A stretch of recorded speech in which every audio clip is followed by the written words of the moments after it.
Hello, how are you, everyone?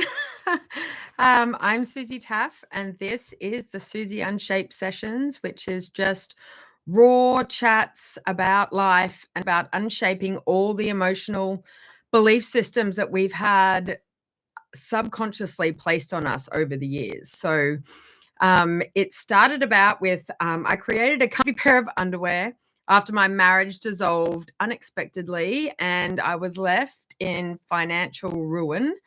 So I decided to create, I'd been doing some work on myself and decided to create, to actually launch a product I'd created about 7 years before into an actual commercial business. What I thought was comfortable underwear became so much more. And I realized that feeling comfortable in your underwear was just a segue into feeling good about yourself. So that was just one factor, like it's one small bit. And I realized the real work that we need to do is actually internally. So I realized, so I call my product Scanty's anti-shapewear, but I realized the emotional shapewear we wear is far greater than the physical shapewear we wear. And like physical shapewear, emotional shapewear basically strangles the life out of you. So this live is being inspired by my last few days where I've been doing what feels good, not what I should. So shoulds. If you ever catch yourself with the I should ... that is emotional shapewear. That can come from, it can come from, you don't even know where it's come from. Like, I should be eating this, I should be running whatever, I should be exercising this, I should see these fingers here. These were my wake up call to ditch all the shoulds and start with the good. So a very good example of this is yesterday. It was sort of late afternoon. I'm not good in the afternoon. Like, I don't like, I really struggle to work in the afternoon, basically. So I think I'd sat down or something and I was like, oh, I should go downstairs and do a bit more work. And then I caught myself in my should, and I was like, okay, you just said should, which means let's unpack this. And what do you really want to do? Like, what would feel good to your heart right now, not what should you be doing. So I was like, actually, I'm really tired. I'm just going to have a little lie here. I had a rest, which probably, if you're like me and you're very good at lumping all the shoulds on, you're probably very bad at taking out time for yourself and having that little rest. So I was like, okay, no, I'm going to practice what I preach and I am going to have a little rest. So I did that. And then I was taking my daughters to basketball training last night. And it's quite a late training. Well, for me, I'm not a night person. I'm go to sleep early, get up early, that sort of person. And so we were driving there. It starts at 7:15 p.m. So for me, that's a late training, 7:15 till 8:30, taking the girls to basketball. And I was actually overcome with this sense of gratitude. And I could actually sit in the joy of taking them to basketball, as opposed to normally it's just like dragging yourself through the motions. Oh my God, basketball. And then I'd probably sit on my phone or like anything there because I was actually exhausted. And I really noticed the difference that I was actually present with them in the car. We had music on. It was fun. I was really present with them in the practice, watching them practice, watching what they were doing. And to me, it was just a bit of like an aha, there's something to this. Like, that's what's like, that is what life is all about. Like, dragging yourself through the shoulds is not the point. It is just not, it's not the point. And the more I uncover this, the more that leaning towards the good is the purpose of life. So, having the rest, it felt amazing. Like, I felt amazing just chilling out. Like, I can't even remember what I did, to tell you the truth. But I know I was lying on my freshly made bed, big fluffy fresh doona, and like it was super soft and warm and snuggly. And I was just like, that felt good. And then going to training with them felt good. Like I felt good and I felt good at the training because I'd actually given myself a chance to recharge and just not drag myself through life. So that's my little proposition for you today going forward.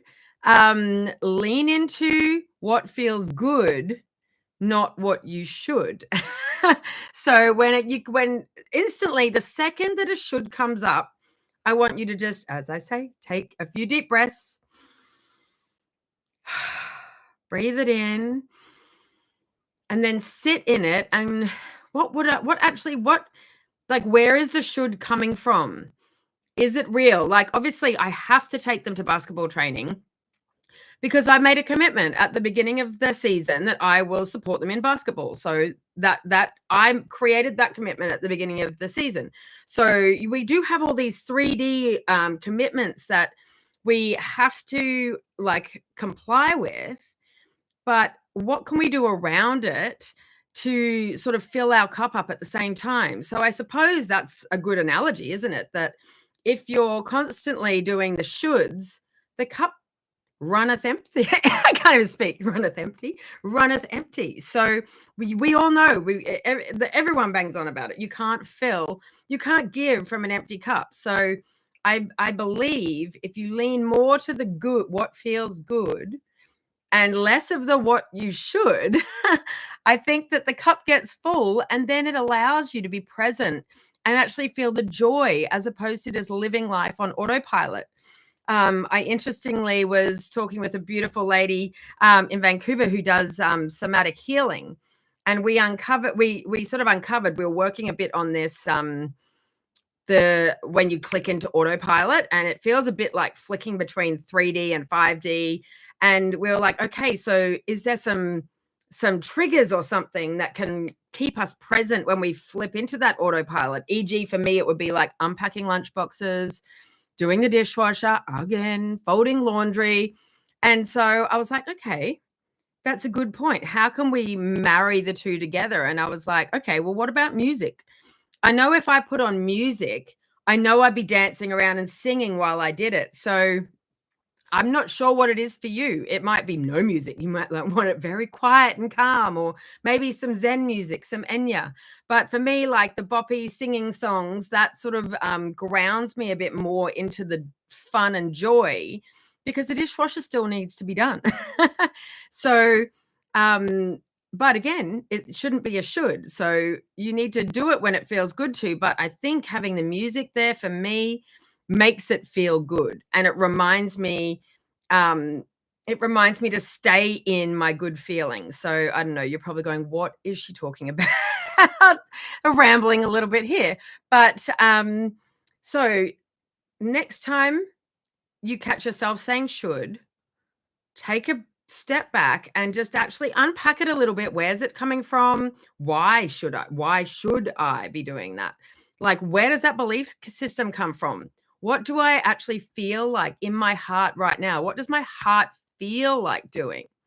And I know we've got to still like do our 3D commitments. We can't just like meditate and and lie down and listen to music all day. But that's why pairing the music with some 3D jobs that I just click into autopilot just help me stay a little bit more grounded. So get your lists of things that maybe you go into autopilot. Like I always love to listen to music when I'm driving, or I'll listen to really interesting stuff on YouTube. YouTube has so much interesting information on it.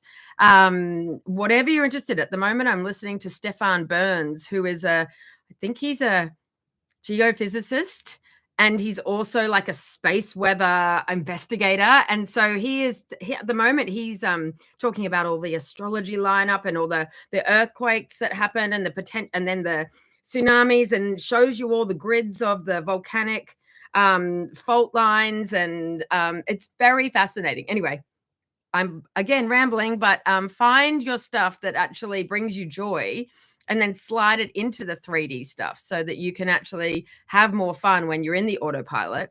And then every time you see a should come up, find out where it has come from, and then just really check in with your heart. Is that the best thing for me to be doing right now? Maybe it's not. Maybe it's lying down in the fluffy doona before basketball training. Anyway, I'm off to dinner with a lovely old friend who I've known for forever, and I'm very excited to see her. So love you lots and have a lovely day.